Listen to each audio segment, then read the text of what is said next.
औज़ुबिल्लाहिस्समीउल अलीम मिनश्शैतानिर्रजीम बिस्मिल्लाहिर्रहमानिर्रहीम अस्सलाम वालेकुम वरहमतुल्लाहि वबरकातुहू। Doctor Mohammad Amir Hamza is here. Basically आज की जो वीडियो बनाने का मेन पर्पज़ है वो ये है कि मैं बता सकूं कि ये जो चैनल मैंने बनाया है इसका मेन ऑब्जेक्टिव क्या है, इसका क्या पर्पज़ है, इसका क्या मकसद है। तो इसमें एक तो सबसे पहले मैंने ये चैनल बनाया है ताकि उन लोगों के लिए, बल्कि आप सबके लिए जो मुख्तलिफ़ डिसीज़ेज़ जो कि आजकल बहुत ज़्यादा कॉमन है उनको लेके, जिनके ज़हन में बहुत ज़्यादा क्वेश्चंस हैं और वो क्वेश्चंस जो आप डॉक्टर से पूछना चाहते हैं, मेरा ये एम है कि वो उन क्वेश्चंस को मैं इन वीडियोज़ के अंदर एड्रेस करूँ और उन क्वेश्चंस के आपको आंसर्स दूँ और उन डिसीज़ेज़ के रिलेट जितनी भी इंफॉर्मेशन है, जो न्यू गाइडलाइंस हैं और उसके रिलेट जो भी क्यूरीज़ हैं आपके ज़हन में, उससे जो है सॉल्व आउट करूँ।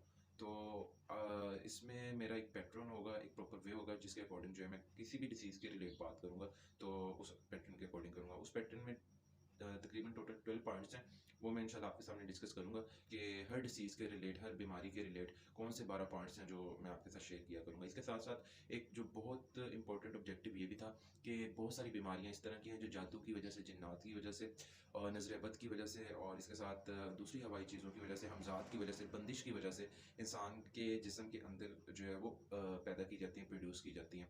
तो उन बीमारियों को किस तरह डायग्नोस किया जाए, उनको किस तरह उसको ट्रीटमेंट प्रोवाइड किया जाए, तो इसके अकॉर्डिंग भी मैं आपको प्रॉपर इन्फॉर्मेशन प्रोवाइड करूँगा। सबसे पहले मैं आपको जो है वो पॉइंट्स बताता हूँ, जो हर डिसीज़ के रिलेट, हर जो बीमारी के रिलेट मैं डिस्कस करूँगा। इसमें सबसे पहले जो है मैं आपको नंबर 1 पे उस बीमारी के बारे में बताऊँगा कि वो बीमारी क्या है। उसको बिल्कुल आसान वर्डिंग में, ताकि आप इज़ीली समझ सकें, हर इंसान जो है उसे इज़ीली समझ सके, उसके लिए जो है आसान वर्डिंग में बीमारी का बताऊँगा। नंबर 2 पे उसकी इकसाम बताऊँगा, उसकी टाइप्स बताऊँगा कि कौन-कौन सी उसकी टाइप्स हैं और किन लोगों में कौन-सी टाइप जो है वो पाई जाती है। इसी के साथ फिर नंबर 3 पे मैं कॉजेज़ बताऊँगा कि उन बीमारियों की वजूहात क्या हैं, और ये इम्पोर्टेंट पॉइंट है। अगर आपको किसी भी डिसीज़ की वजह, उसकी कॉज़ पता चल जाती है, तो आप इज़ीली उससे बच सकते हैं और जो है अपने आप को महफूज़ रख सकते हैं। इसी तरह नंबर 4 पे रिस्क फैक्टर्स जो हैं, हर बीमारी के अपने-अपने रिस्क फैक्टर्स होते हैं, तो उसके रिलेट मैं आपको बताऊँगा कि इस बीमारी के क्या रिस्क फैक्टर्स हैं। जैसे ईज़ी आप को समझाने के लिए मैं एग्ज़ाम्पल देता हूँ। डायबिटीज़ मेलाइटस, शुगर है। शुगर के रिस्क फैक्टर्स क्या हैं? एक फैमिली हिस्ट्री शुगर का रिस्क फैक्टर है बेसिकली जो है।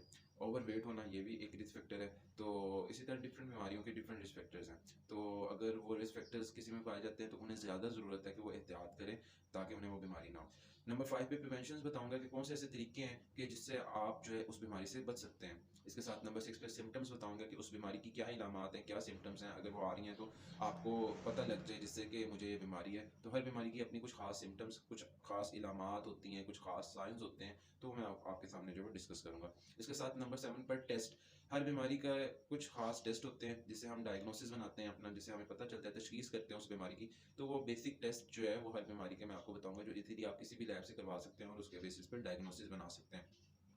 नंबर 8 पे मैनेजमेंट है और ट्रीटमेंट एंड मैनेजमेंट है। ट्रीटमेंट में एक बेसिक चीज़ जो मैं आपके साथ शेयर करना चाहता हूँ कि total 4 types of treatment, basic treatments हैं जिनको जो है वो अप्लाई किया जाता है और जिनकी बेस पर किसी भी पेशेंट को ट्रीट किया जाता है। सबसे पहले एलोपैथी है, जो कि प्रॉपर एमबीबीएस डॉक्टर जैसे कि हम हैं उससे डील करते हैं। इसके साथ सेकंड नंबर पे आ जाती है होम्योपैथिक। थर्ड नंबर पर आ जाती है आपके पास घरेलू टोटके और देसी टोटके और देसी इलाज, और फोर्थ नंबर पर आ जाती है रूहानी इलाज। तो इंशाल्लाह मेरी पूरी कोशिश होगी कि जिस भी बीमारी के रिलेट मैं आपसे डिस्कस करूँगा, तो उसके रिलेट इन चारों जो बेसिक वे ऑफ ट्रीटमेंट है उनको जो है आपके सामने जो है वो रखूँगा। तो उसमें सबसे पहले मेरी कोशिश होगी कि आपको मैं एलोपैथिक ट्रीटमेंट बताऊँ। उसके बाद फिर सेकंड नंबर पर उसी बीमारी का जो होम्योपैथिक ट्रीटमेंट है अकॉर्डिंग टू न्यू गाइडलाइंस, और जो प्रॉपर जो है जिसके ऊपर प्रॉपर वर्किंग की गई है, जिसके ऊपर प्रॉपर स्टडी की गई है और जो प्रूव्ड है, वो आपके साथ शेयर करूँ। थर्ड नंबर पर कुछ बहुत सारी ऐसी बीमारियाँ हैं, बहुत सारी ऐसी डिसीज़ेज़ हैं और बहुत सारे ऐसे सिम्पटम्स हैं जिसको आप घरेलू इलाज से और ऐसी चीज़ें जो घर में आम पड़ी होती हैं उन्हें यूज़ करके आप ट्रीट कर सकते हैं। तो इंशाल्लाह वो भी मैं आपको बताऊँगा कि किस तरह किस बीमारी को घरेलू इलाज से, घरेलू देसी टोटकों से सिंपल आप जो है वो आप उसका ट्रीटमेंट कर सकते हैं। और लास्ट नंबर पे मैं आपको बताऊँगा रूहानी इलाज। किस तरह कौन-कौन सी सूरतें, कौन-कौन सी आयात किस-किस बीमारी के लिए जो बहुत ज़्यादा मुफ़ीद है, और इसी तरह अल्लाह ताला के कौन-कौन से नाम हैं, कितनी तादाद में, किस टाइम आपने पढ़ने हैं, किस तरह से पढ़ने हैं, तो उससे जो है आप उस बीमारी का इलाज कर सकते हैं। तो ये एक ट्रीटमेंट प्लान प्लान हो गया। इसके साथ-साथ कुछ चीज़ें हैं, कुछ डिसीज़ेज़ हैं जो आपकी डाइट के साथ, आपकी लाइफ़स्टाइल मॉडिफ़िकेशंस के साथ और आपकी एक्सरसाइज़ के साथ बहुत ज़्यादा रिलेट करती हैं। तो इंशाल्लाह उसके बारे में मैं डिस्कस करूँगा कि कौन-सी डिसीज़, कौन-सी बीमारी के साथ आपको कौन-सा लाइफ़स्टाइल चेंज करने की ज़रूरत है, कौन-सी एक्सरसाइज़ इसमें हेल्पफुल है और कौन-सी डाइट जो है वो आपके लिए इसमें बेहतर है। इसके साथ नंबर 10 पे कॉम्प्लिकेशंस आ जाती हैं हर डिसीज़ की। हर डिसीज़ को अगर टाइमली मैनेजमेंट उसको प्रोवाइड ना की जाए, उसे टाइमली मैनेज ना किया जाए, तो उस बीमारी की कुछ कॉम्प्लिकेशंस आती हैं, पेचीदगियाँ आती हैं। तो वो पेचीदगियाँ भी मैं आपके सामने रखूँगा ताकि आपको पता चले कि इस बीमारी की ये पेचीदगियाँ हो सकती हैं, अगर हमने उसे टाइमली ट्रीट ना किया तो इस कॉम्प्लिकेशंस जो है वो वाली ये वाली कॉम्प्लिकेशंस जो है वो डेवलप हो सकती हैं। इसके साथ नंबर 11 पे प्रिकॉशंस हैं। अगर आपको ये बीमारी हो जाती है, तो फिर क्या ऐसी एहतियाती तदबीर हैं जिससे आप इस बीमारी को कंट्रोल कर सकते हैं, इवन कि इस बीमारी को वापस लौटा के मुकम्मल अपनी नॉर्मल हेल्थ जो है वो गेन कर सकते हैं। और लास्ट पॉइंट जो है, ये सबसे इंपॉर्टेंट पॉइंट मेरे नज़दीक है कि डेंजर साइंस। हर बीमारी के कुछ खास डेंजर साइंस होते हैं जो आपको बताते हैं कि अब आपको ज़रूरत है फ़ौरन किसी भी अच्छे डॉक्टर को विज़िट करने की। तो मैं कोशिश करूँगा कि वो डेंजर साइंस आपके साथ शेयर करूँ कि कब आपको किसी भी डॉक्टर को विज़िट करने की ज़रूरत है, या आपको अब चाहिए कि फ़ौरन आप जो है वो डॉक्टर को, किसी अच्छे डॉक्टर को विज़िट करें। तो ये 12 पॉइंट्स हैं जिनको मैं शेयर करूँगा। इसके साथ-साथ इस चैनल को बनाने का एक और बेसिक पर्पज़ ये है कि आजकल जादू, जिन्नात, हवाई चीज़ों के ज़रिए, नज़र बद के ज़रिए, बंदिश के ज़रिए और हमज़ाद वगैरह के ज़रिए और मुख्तलिफ बुरे अमलियात के ज़रिए इंसान के जिस्म में बीमारियाँ पैदा की जाती हैं। उन बीमारियों की तशख़ीस के लिए कि किस तरह पता चलेगा कि आइदर ये कि एक नेचुरल डिसीज़ है, या फिर ये जादू वगैरह की वजह से या किसी भी इसे ऐसे बुरे अमलियात की वजह से इंसान के जिस्म के अंदर जो है वो प्रोड्यूस की गई है। तो उसकी किस तरह डायग्नोसिस बनेगी, उसको किस तरह ट्रीट किया जाएगा, उसकी स्पेसिफ़िक क्या सिम्पटम साइंस होते हैं, तो इंशाल्लाह वो भी मैं आपके साथ जो है वो शेयर करूँगा।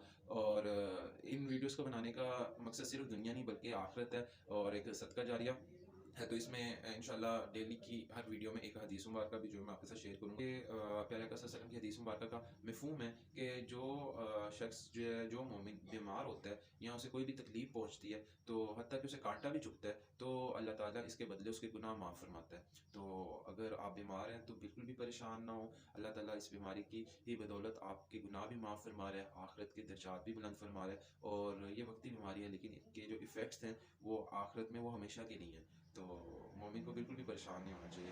अल्लाह ताला इंशाअल्लाह जो लोग बीमार हैं उन्हें शिफ़ा अता फ़रमाएगा। अल्लाह ताला से दुआ है कि अल्लाह ताला जो मेरी ये वीडियोज़ हैं इसमें जो गलती हुई है, मुझसे कोताहियाँ हुई हैं, अपने फ़ज़ल से माफ़ फ़रमाए। इसको मेरे लिए, मेरे पेरेंट्स के लिए सदका जारिया बनाए और अल्लाह ताला हमारी बेहिसाब मग़फ़िरत फ़रमाए, दुनिया आखिरत दोनों में आफ़ियत नसीब अता फ़रमाए। मैं व्हाट्सएप नंबर जो है वो नीचे जो है वो मेंशन कर दूँगा। आपका कोई भी क्वेश्चन किसी भी बीमारी के रिलेट हो तो आप उसमें पूछ सकते हैं। इसी तरह जादू, जिन्नात और बाकी मामलात के हवाले से कोई भी क्वेश्चन है तो वो भी आप कर सकते हैं। आप किसी भी बीमारी के बारे में कोई भी इन्फॉर्मेशन जो है वो लेना चाहते हैं, या आप चाहते हैं कि मैं इस बीमारी के मुतालिक जो है वो वीडियो बनाऊँ, तो वो आप मुझे शेयर कर सकते हैं, मुझे जो है वो बता सकते हैं। तो इंशाल्लाह I will try my best कि मैं उसके रिलेट जो है वो एक अच्छी और प्रॉपर जो इन्फॉर्मेशन मेरे पास है और जो मैं कलेक्ट कर सकता हूँ और जो मॉडर्न गाइडलाइंस हैं, न्यू गाइडलाइंस हैं उस डिसीज़ के रिलेट, उस बीमारी के रिलेट, वो सारी जो है मेरी कोशिश है कि वो सारी इन्फॉर्मेशन आपके साथ शेयर करूँ। अस्सलाम वालेकुम वरहमतुल्लाहि वबरकातुहू।